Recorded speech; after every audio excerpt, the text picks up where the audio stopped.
Movie की शुरुआत में हम लक्ष्मी नाम की एक लड़की को देखते हैं जो कि नक्सलों की गैंग से ताल्लुक रखती थी और वो जेल में बंद होती है।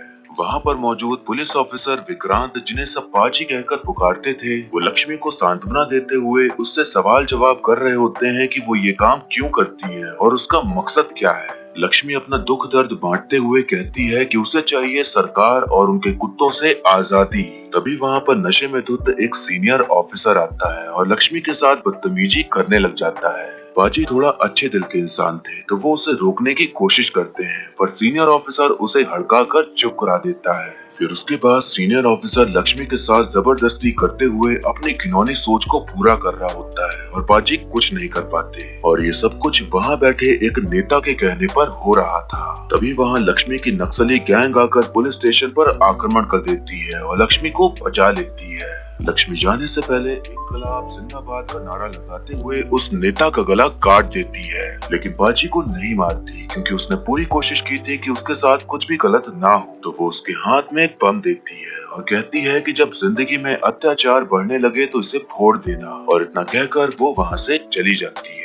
अब कहानी यहाँ से 13 साल आगे बढ़ती है और हम गोपाल नाम के पुलिस ऑफिसर को देखते हैं जो कि सस्ते होटल के रूम में एक खूबसूरत महिला के साथ कुलू कुलू करके मेल जोल बढ़ा रहे होते हैं, और वहीं कमरे के बाहर बैठकर पाजी पहरेदारी कर रहे होते हैं। तभी वहाँ कोबरा नाम का एक आदमी आता है जिसे सब भाऊ कहकर पुकारते थे, और पेशे से वो नशीला पदार्थ बेचने और गुंडाई करने का काम करता था। भाव को पता चला था कि गोपाल उनके दुश्मन सुरुचि से मिलकर नशीला पदार्थ सप्लाई कर रहा है, जिसके कारण उनका धंधा बंद हो रहा था। तो वो गोपाल को ठिकाने लगाने आए थे। अपनी मौत को सामने देखकर गोपाल उनके हाथ पैर जोड़ते हुए अपनी जान की भीख मांगने लग जाता है। भाव उससे कहते हैं कि अगर तुम सुरुचि को ठिकाने लगा दो तो तुम्हारी जान बख्श दी जाएगी और मुंह मांगी कीमत भी दी जाएगी। गोपाल एक नंबर का लालची और मतलबी किस्म का इंसान था, तो वो पैसों के लिए इस काम को करने के लिए तैयार हो जाता है। गोपाल और बाजी दोनों सुरुचि के अड्डे पर जाकर धड़ाधड़ गोलियां चलाने लग जाते हैं, जिससे कि वहां मौजूद सभी लोग मारे जाते हैं और उसी में सुरुचि भी निपट जाता है।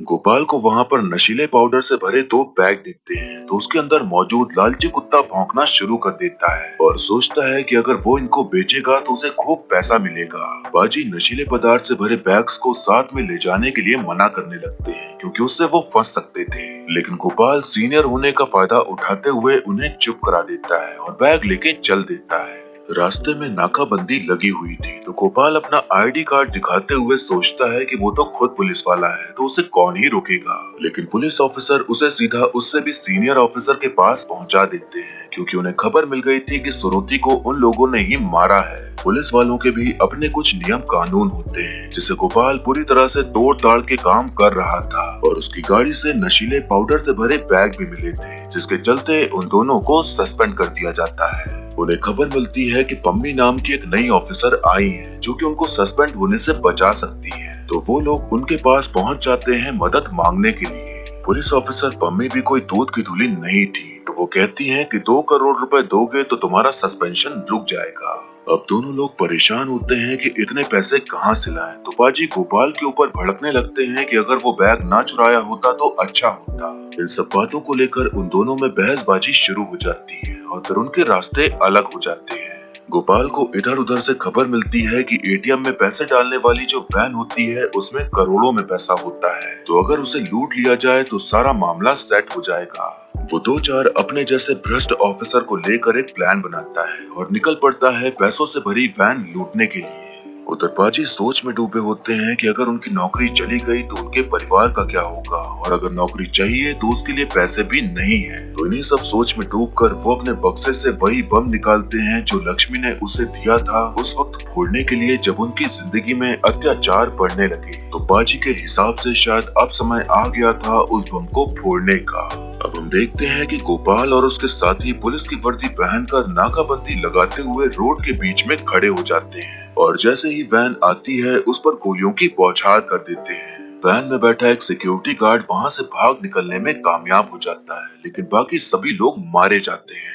आखिर में सिर्फ गोपाल बचता है, तो वो वैन लेके वहां से फरार हो जाता है। जो सिक्योरिटी गार्ड बच निकला था वो किसी को खबर दे रहा होता है कि किसी ने वैन पर हमला कर दिया है, उसे जल्दी से पकड़ो। हम देखते हैं कि गोपाल एकदम मौज में पैसों से भरी वैन लेकर जा रहा होता है कि तभी एक गाड़ी वैन को टक्कर मार देती है और वो वहीं पर बेहोश हो जाता है। गाड़ी में सवार थे लवली और दानिश, जो कि उन्हीं पैसों को लूटने आए थे। अब यहाँ से कहानी थोड़ा पीछे जाती है, जहाँ हम देखते हैं कि वैन को लूटने का प्लान बनाने से पहले गोपाल भाऊ से मिलने जाता है, क्योंकि उसे लूट करने के लिए हथियार चाहिए थे। भाऊ अपना फायदा देखकर हथियार देने को तैयार हो जाते हैं और तभी हमें वहाँ लवली दिखाई पड़ती है, तो पता चलता है कि वो भाऊ की ही बेटी है।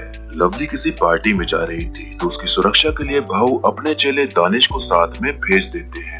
यहाँ हमें पता चलता है कि दानिश और लवली प्रेमी प्रेमिका हैं और वो सालों से एक दूसरे के साथ हैं। उनके प्यार में दरार लवली के पिताजी थे, क्योंकि अगर उन्हें पता चल जाता कि उनकी बेटी उनके ही चेले के साथ छई छपाछई कर रही है तो वो दोनों को ही टपका देते। इसलिए वो देखने में तो अच्छा था, पर उसे पूरा करने के लिए उन्हें खूब सारा पैसा चाहिए था। तो वो सोच रहे होते हैं कि इतना पैसा लाए कहाँ से। तभी उनको गोपाल एक रेस्टोरेंट में जाते दिखाई पड़ता है, तो वो उसके पीछे पीछे चले जाते हैं, क्योंकि उन्हें शक हो गया था कि वो कोई बड़ी लूट करने वाला है। जब गोपाल अपने साथियों के साथ वैन लूटने का प्लान बना रहा था, तो वो सारी बातें दानिश और लवली सुन लेते हैं और उन्हें समझ आ जाता है कि उन्हें यहीं से पैसे की प्राप्ति हो सकती है। वो दोनों गोपाल का पीछा करना शुरू कर देते हैं और सारी लूटपाट हो जाने के बाद वो वैन को टक्कर मार के उसे अपने कब्जे में ले लेते हैं और कहानी यहाँ से वर्तमान में आ जाती है। अब हम देखते हैं कि दोनों लोग खुशी खुशी वैन लेकर जा रहे होते हैं, ये सोचकर कि अब उनके सपने और उनका प्यार पूरा हो पाएगा। लेकिन तभी एक गोली दानिश के कान को छूते हुए निकल जाती है और उनकी गाड़ी में जा गिरती है।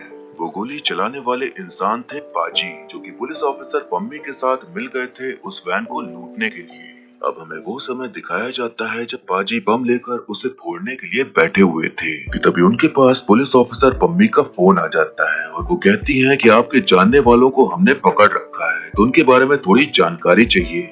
जिन आदमियों को पम्मी ने पकड़ा था वो सस्ते और गैर कानूनी तरीके से कट्टे बनाते थे और उन्हीं कट्टों का इस्तेमाल करके पुलिस नक्सलियों का एनकाउंटर करती थी, तो इसलिए पाजी उनको पहचानते थे। उन आदमियों में से एक आदमी पम्मी को बहलाते हुए पैसे देकर उन्हें छोड़ने की डील करने लग जाता है, लेकिन पम्मी 1-2 लाख से खुश नहीं होने वाली थी। तो दूसरा आदमी कहता है कि मेरा एक दोस्त सिक्योरिटी गार्ड है, जो कि एटीएम में पैसे डालने वाली वैन की सिक्योरिटी का काम करता है, तो हम उसकी मदद से वैन को लूट कर करोड़ों रुपए कमा सकते हैं। पम्मी को यह आइडिया पसंद आता है, तो वो पाजी को भी उस प्लान में शामिल कर लेती है, क्योंकि उन्हें भी अपना सस्पेंशन रुकवाने के लिए पैसे तो चाहिए ही थे। तो अब वैन को सिक्योरिटी देने वाले में से एक सिक्योरिटी गार्ड को अपने प्लान में शामिल करके वो वैन लूटने का सोच लेते हैं, पर उससे पहले ही गोपाल ने वैन को लूट लिया था और फिर उससे लवली ने लूट लिया और अब आखिर में पम्मी और पाजी वैन को अपने कब्जे में ले लेते हैं। गोपाल को जब होश आता है तो वो किसी तरह वैन के पास पहुंच जाता है, तो वो देखता है कि वहाँ पर पम्मी, पाजी, लवली, दानिश पहले से ही मौजूद हैं, तो उसे समझ नहीं आता कि आखिर चल क्या रहा है। लालची कुत्ता तो सभी के अंदर था, पर गोपाल से बड़ा लालची कुत्ता कोई नहीं था, तो सभी लोग उसके ऊपर बंदूक तानकर खड़े हो जाते हैं।